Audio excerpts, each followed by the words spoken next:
앞서 충분히 얘기를 해주신 건데 조금 축약해서 두 카테고리로 다시 한번 질문을 드려볼게요. 지금이라도 내 집 마련해야 됩니까? 이거는 절대 변하지 않는 상수라고 생각해요. 상수다. 네, 내 집 마련을 무조건 해야 된다라고 생각하고요. 내 집 마련을 하지 않고 무언가 돈을 벌겠다라는 생각은 할 수가 없다라고 생각을 해요. 일단 내 집 마련을 하는 순간 여러분들 시장의 변수 중에 전세 상승이 있잖아요. 네.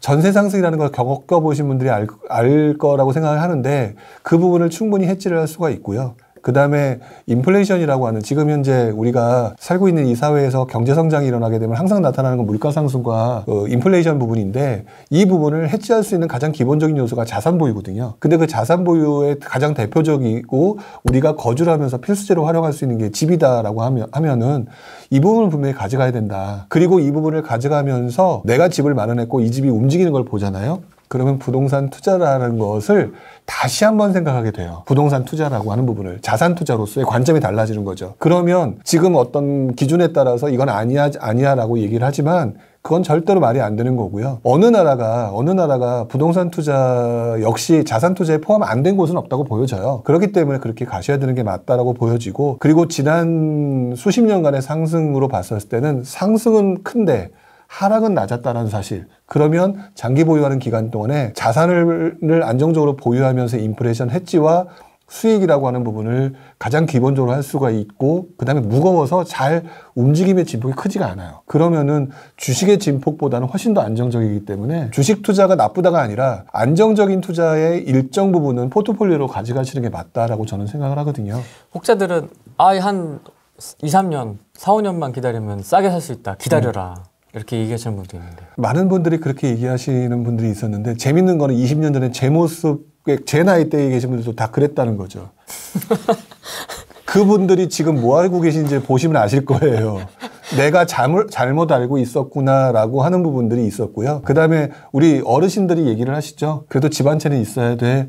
이게 경험에서 나오는 현상이잖아요. 이게 인플레이션이라고 하는 걸 직접 몸으로 겪으셨던 분들이 마다할 수 있는 부분이라고 생각이 들어요. 누군가는 얘기를 하지만 인구 구조의 변화 어쩌고저쩌고 얘기를 하잖아요. 아무리 그런 말을 많이 한다 하더라도 제가 보는 관점은 초반부에 얘기했지만 논문에서 나오는 많은 얘기고요. 실제 상황은 계속 우상향할 가능성이 높다. 떨어질 거 걱정하시면 좋은 입지를 들어가기 위해서 계속 노력하시는 과정.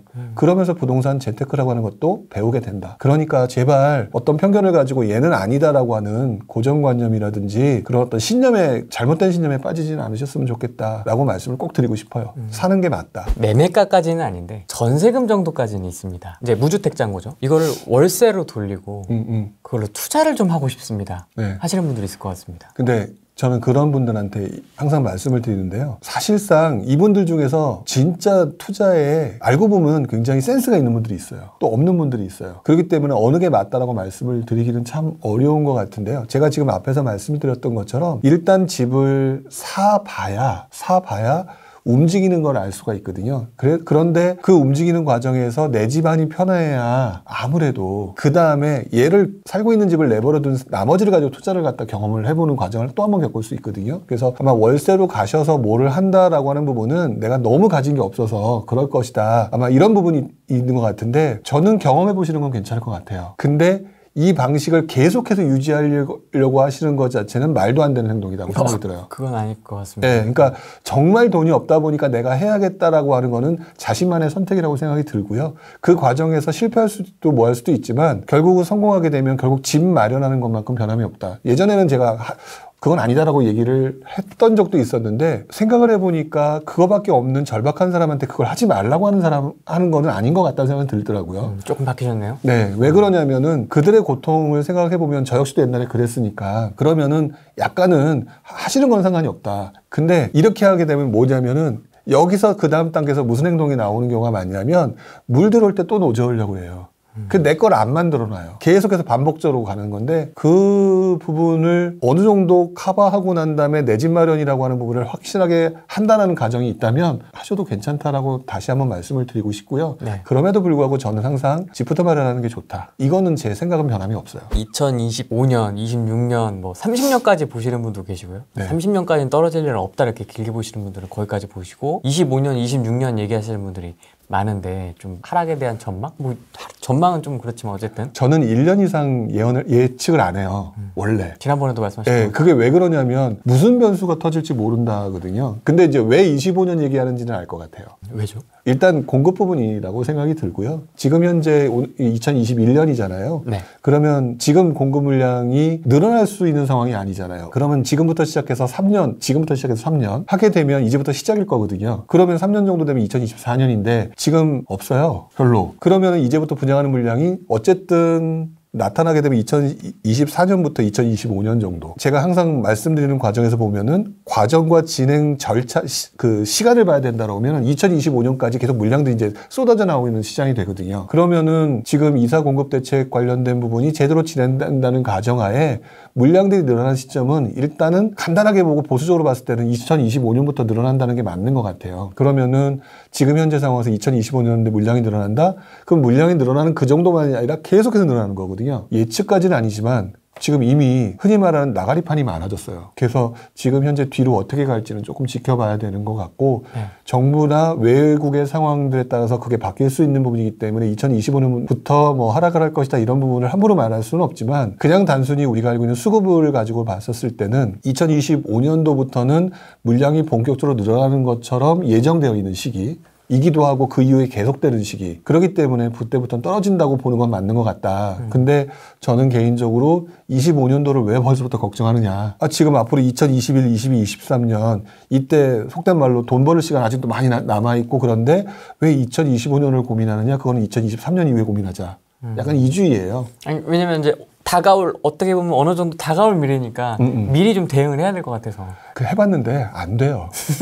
해봤는데 안 되더라고요. 나름대로는 진짜 저도 뭐 아까 어떤 분이 뭐 되게 분석 되게 한다고 얘기를 하셨는데 네. 저도 그렇게 생각해요. 제가 이제 좋아하니까 하는 건데 정말 분석을 많이 했는데 이제는 제 분석을 잘 안 믿어요. 왜 안 믿느냐? 제 분석은 나름대로 합리적으로 되게 많이 한 거는 맞는데 그래서 예측도 비슷하게 가는 것도 많이 봤는데 거기에서 특별하게 한 방에 들어와 버리게 되면 완전히 뒤죽박죽 돼버리는 시장이라는 걸 많이 봤거든요. 그래서 예측을 함부로 안 하는 거고 1년 이상 안 하는 거고 다만 일반적으로 많은 분들이 얘기하는 2025년도는 논리상으로 확실히 맞다. 그거 인정. 그리고 2025년 이후에는 지금 현재 만약 물량들이 그렇게 늘어나잖아요. 늘어나게 되면은 더 중요한 부분은 이 늘어난 총량들이 계속 쌓이는 거고 지금 정부가 얘기하는 이 내용물들이 공급 물량이 많은 건 사실이에요. 그러면은 집값이 떨어지는 과정이 있는데 떨어질 때 까딱 잘못하면 진폭이 클 거다. 그런 생각은 하고 있죠. 그러니까 2025년부터 시작될 가능성이 지금 현재까지는 맞는 것 같고 그때 떨어지는 부분을 자꾸 얘기하는 이유 중에 하나가 지금 현재 정부가 공급할지 안 할지 모르겠지만 공급한다는 물량 자체의 총량으로 보게 되면 어느 날 갑자기 공급을 갖다가 막 때려붓는 식으로 지금 워낙 강하니까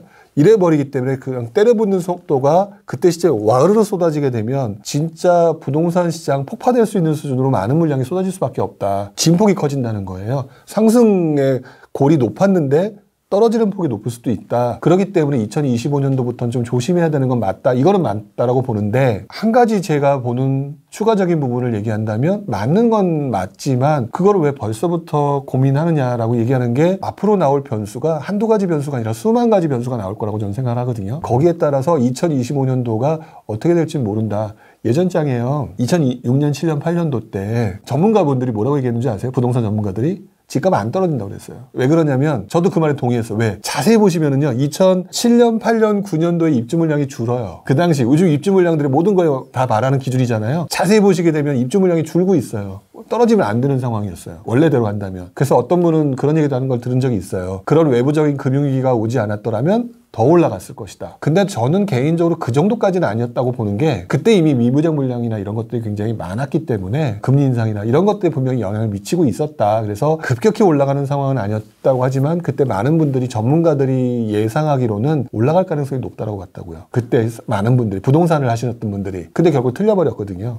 그러니까 저도 그래서 그런 부분들을 봤고 그렇기 때문에 2025년도라고 하는 거는 지금 4년 전에 예상하는 거는 조금 부질없는 것 같다가 조금 더 강한 생각이고 다만 그분들이 주장하는 논리를 봤었을 때는 현재 기준으로는 되게 합리적이다. 그러면 이런 관점에서 지금 저희 다주택자분들을 위한 조언을 좀 해주신다면. 다주택자분들이요? 네. 다주택자분들이 가지고 있는 거 저는 계속 리빌딩을 해야 된다는 말씀을 계속 계속 들여왔었어요. 리빌딩. 네, 리빌딩이라고 하는 부분은 계속 변함이 없는 부분이고 이 리빌딩이라고 하는 부분 외에 저는 다주택자분들이 한 가지를 더 추가를 하셔야 될 게 뭐냐면 아마 지금쯤 몸이 굉장히 무겁고 힘들다는 걸 느끼고 계실 거예요. 근데 자세히 주변을 보게 되면 아파트만 하고 있는 계신 분들이 아니라 점점 번져나가고 있다는 분들이 있고 맞습니다. 지금 다주택자가 되면서 몸이 무거워지신 분들은 이제는 투자의 범위를 바꿀 때가 되셨다고 생각이 들어요. 너무 아파트에만 집중하지 마시고 어렵긴 하지만 상가가 됐던 꼬마 빌딩이 됐던 나름 다주택자로서 굉장히 많은 수익을 내셨던 분들이 있잖아요. 이 부분들을 고려하게 되면은요 되게 많은 부분에 대한 새로운 정보들을 얻기 위해서 또 노력하시는 과정이 오는 것 같아요. 제가 1주택자에서 다주택자로 오는 과정이 되게 어려웠었어요. 근데 다주택자가 되고 나니까 생각할 게 너무 많아져요. 세금 부분부터 시작해서. 근데 한 가지를 느꼈던 게 뭐냐면 부동산에 대한 공부의 깊이가 달라져요. 마찬가지로 지금 다주택자라고 하는 거에 지금 물들어오는 것에 엮여서 많은 분들이 주택 보유수를 늘려오고 계셨는데 이제는 조금씩 다른 분야에 대한 공부를 시작하실 때가 됐다고 보여져요. 그게 토지가 됐든 뭐 그럼 또 이렇게 얘기하시겠죠. 어떤 분들은 토지 세금 올린다는데요. 하지만 거기에도 분명히 구멍이 있어요. 우리 다주택자 투자자분들한테도 분명히 구멍이 있어서 다주택자가 되신 거잖아요. 네, 네. 그런 것처럼 구멍이 있기 때문에 이제는 상가와 토지와 기타 꼬마 빌딩과 같은 부분들을 같이 조금 더 이제 범주에 놓고 고민을 하시는 시기가 됐고 이게 종합 부동산 투자자로서 그 과정으로 이제는 또 한 발짝 더 나아가는 그런 투자자로서 나가셔야지 너무 특정 분야에만 가지고 계시게 되면은 시간이 바뀌게 되면 또 이렇게 굉장히 낭패를 겪거나 또는 생각 자체가 좁아들어갈 수가 있다. 저도 그래서 요즘에는 투자처를 조금 다변화하려고 노력하고 있어요. 그래서 저도 아파트에서 다른 네, 그래서 토지 부분 제가 블로그에다가 지랑하는 걸로 이렇게 사진을 올렸던 적이 하나 있었는데요. 제가 산 토지예요. 저 뭐 LH가 쏘아올린 이슈가 있긴 하지만 LH 아는 사람은 없습니다. 토지에는 LH 지인 없으면 하지 마세요.